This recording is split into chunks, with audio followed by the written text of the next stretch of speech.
UP chairman প্রার্থী নির্বাচন উপলক্ষে উলিপুরে মত বিনিময় সভা করলেন এলাকাবাসী। আসসালামু আলাইকুম, আমি হাবিবুর রহমান। শুরু করছি ZH টেলিভিশনের নিয়মিত সংবাদ। আসন্ন ইউনিয়ন পরিষদ নির্বাচনকে সামনে রেখে কুড়িগ্রামের উলিপুর উপজেলার থেতরাই ইউনিয়ন পরিষদের সৎ ও যোগ্য চেয়ারম্যান প্রার্থী নির্বাচন উপলক্ষে এক মত বিনিময় সভা করেন এলাকাবাসী। শনিবার বিকালে ইউনিয়নের গোড়াইপিয়ার সরকারি প্রাথমিক বিদ্যালয় মাঠে থেতরাই ইউপির ১ নং ওয়ার্ডবাসীর আয়োজনে এ মত বিনিময় সভা অনুষ্ঠিত হয়। সভায় ১ নং ওয়ার্ডের স্থানীয় জনপ্রতিনিধি, রাজনৈতিক দলের নেতাকর্মী ও গণ্যমান্য ব্যক্তিসহ স্থানীয়রা উপস্থিত ছিলেন।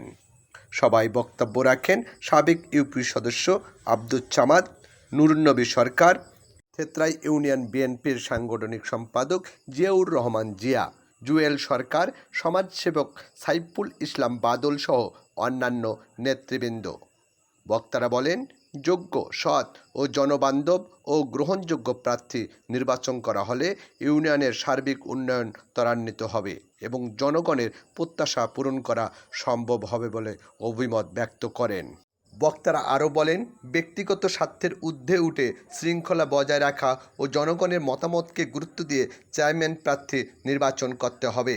মত বিনিময় সভায় অংশগ্রহণকারীরা একটি অবাধ, সুষ্ঠু ও শান্তিপূর্ণ নির্বাচন অনুষ্ঠানের প্রত্যাশা ব্যক্ত করে ইউপি নির্বাচনে থেতরাই ইউনিয়নের প্রতিদ্বন্দ্বিতার জন্য সমাজসেবক সাইফুল ইসলাম বাদলকে সৎ ও যোগ্য প্রার্থী হিসাবে ঘোষণা করেন।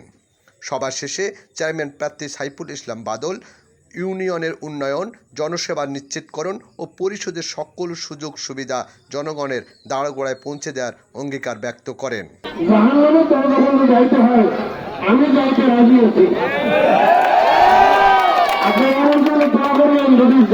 মারা গেছে, তার মধ্যে থাকতে পারে তার ছেলে বা তার ভাই। আমার প্রায় 10 বছর 5 বছর পরে আমার আপনার মৃত্যু 10 বছর হবে।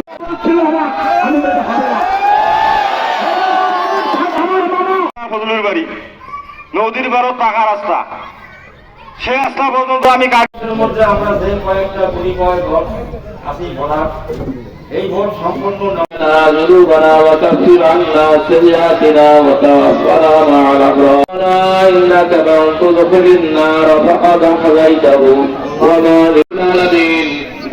পাশাপাশি আপনার আজিবুসান কুড়িগ্রাম জেলা প্রতিনিধি মাসুদ রানার তথ্যচিত্রে নিউজ ডেস্ক ZH টেলিভিশন।